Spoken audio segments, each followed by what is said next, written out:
নমস্কার, কেমন আছেন সবাই?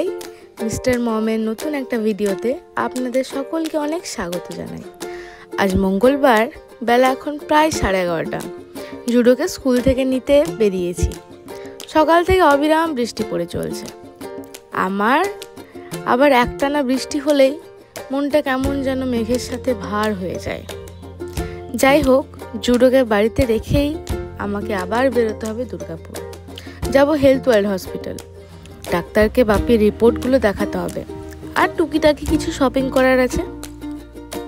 এখন আবার কিছুদিন যাবৎ অভ্যেস হয়েছে সকাল হলেই ক্যামেরাটা ধরা, তাই আজকেও তার নড়চড় কিছুই হয়নি।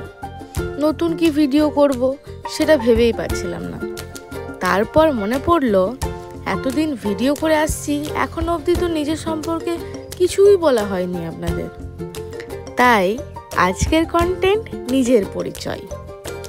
আমি কে, কোথায় থাকি, আমার অতীত, বর্তমান আর ভবিষ্যৎ নিয়ে আজকের আড্ডা। তো নমস্কার, আমি মাহি ব্যানার্জি, দিলীপ ব্যানার্জি ও সোনালী ব্যানার্জির একমাত্র কন্যা। বর্তমান বয়সটা আপনারা আন্দাজাই করে নেন, কারণ বয়স আমি কিন্তু বলছি না। একমাত্র ছেলে রনিত রায়কে নিয়ে মা বাবার সাথে থাকি। হ্যাঁ, জানি আপনাদের মনে নানান প্রশ্ন উঠেছে, সব কিছুই পরিষ্কার করব আজ। সালটা তখন 2013, ডিসেম্বরের 13 তারিখ, আমার বিয়ের দিন। তখন আমি একদমই ছোট, বলতে গেলে খুব কম বয়সে আমার বিয়ে হয়েছে। তারপর থেকেই আমার জীবন সম্পূর্ণ বদলে যায়।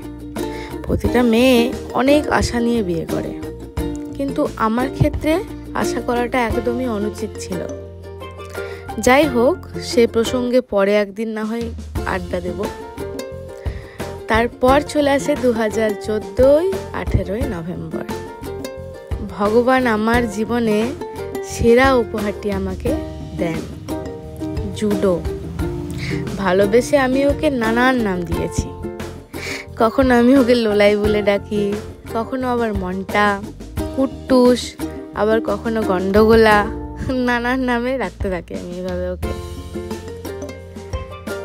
নানান সমস্যা নিয়েই দিন কাটাতে কাটাতে এক সময় হঠাৎ এলো, যা আমরা কখনো স্বপ্নেও কল্পনা করতে পারিনি। সালটা 2021, 25 নভেম্বর। বাড়িতে থাকতাম আমি, আমার মা, আমার ভাই আর বাপি। আমরা 4 জনেই ছিলাম পরিবারে, আর আমার ঠাম্মি। তো 2021 সালে 25 নভেম্বর আমার ভাই চিরকালের মতো আমাদের ছেড়ে চলে যায় না ফেরার দেশে। আর ঠিক তারপর থেকে জীবনের আসল সংঘর্ষটা শুরু হলো।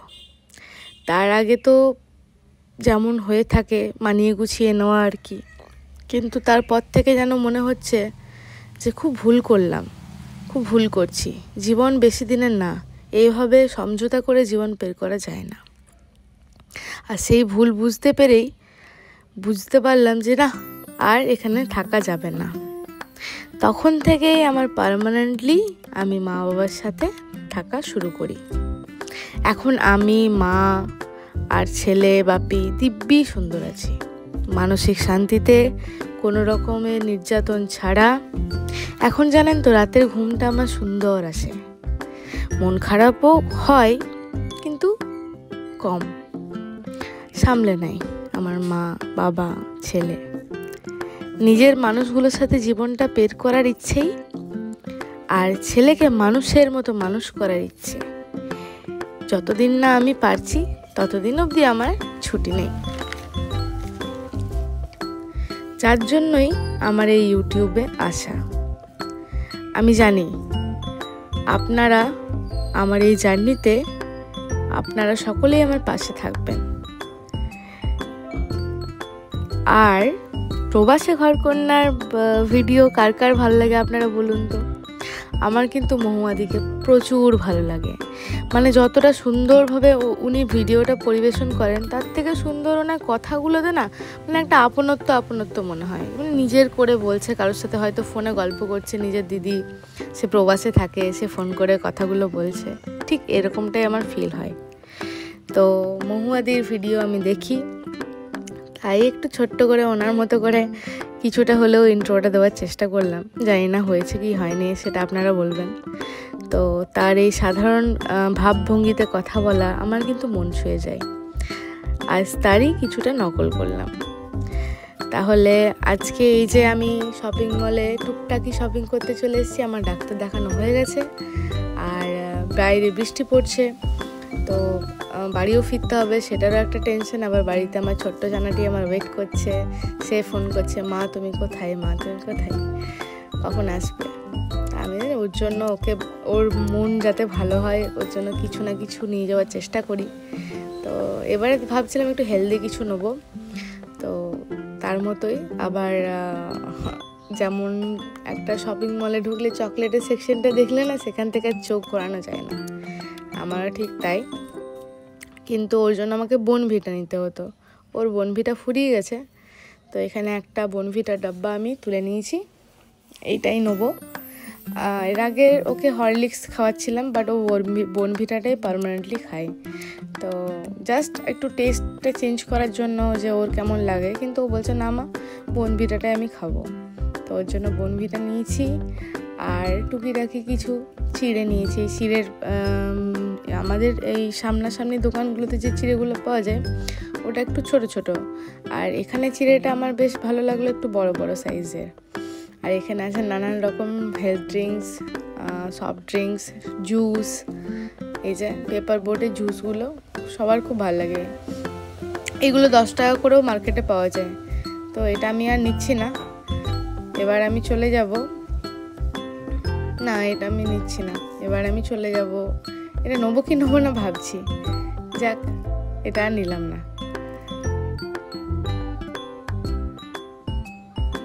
আবার তুললাম, শেষে নিয়েই ফেললাম একখানা আলফানসো ম্যাঙ্গো। আলফানসো ম্যাঙ্গো তোমাদের কার কার ভালো লাগে তোমরা একটু জানিও তো। এই যে একটা চা, আর এইদিকে আছে টাটা টি প্রিমিয়াম, দেখছি যে কোনটা ভালো হবে নেওয়া। আর একটু নেব জোড়োর জন্য লটি চকো পাই। অন্যবার একটু স্পাইসি কিছু নিয়ে যাই, যখনই বাইরে যাই আমি ওর জন্য কিছু খাবার, মানে ওর যাতে আর কি, মানে আমরা বাচ্চারা কি হয় আমাদের মা বাবারা বাইরে গেলে আমরা একটা এক্সপেক্ট করে থাকি যে নিশ্চয়ই কিছু আনবে, ভালো মন্দ কিছু আনবে, সেই এক ঠোঙা সিঙ্গাড়াই হোক না কেন, আমাদের সময়কার কথা বলছি। তো আমার ছেলেও তাই কিছু আশা করে থাকে আমার জন্য, আর আমি ওকে কোনোবারই নিরাশ করি না, কিছু না হলে আমি ওর জন্য একটা কুরকুরের প্যাকেটও নিয়ে যাই।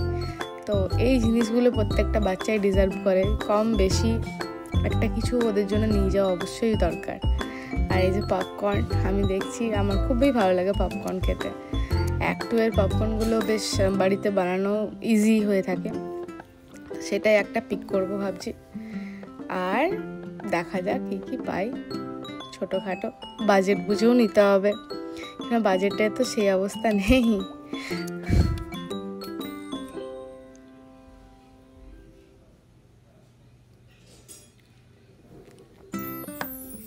জুডোর এবার খাতা দেখছি, তো খাতা আমি পুরো 2টো সেট নিয়ে গেছি, মোটামুটি 12টা খাতা আছে, আর স্কুল থেকে যেগুলো প্রোভাইড করে সেগুলো স্কুলের জন্য, তো এখন খাতা লাগবে না। কিন্তু আমি একটা অন্য রকমের খাতা দেখছিলাম, সেটা আগের বারে পেয়েছিলাম কিন্তু এবারে আর পাইনি।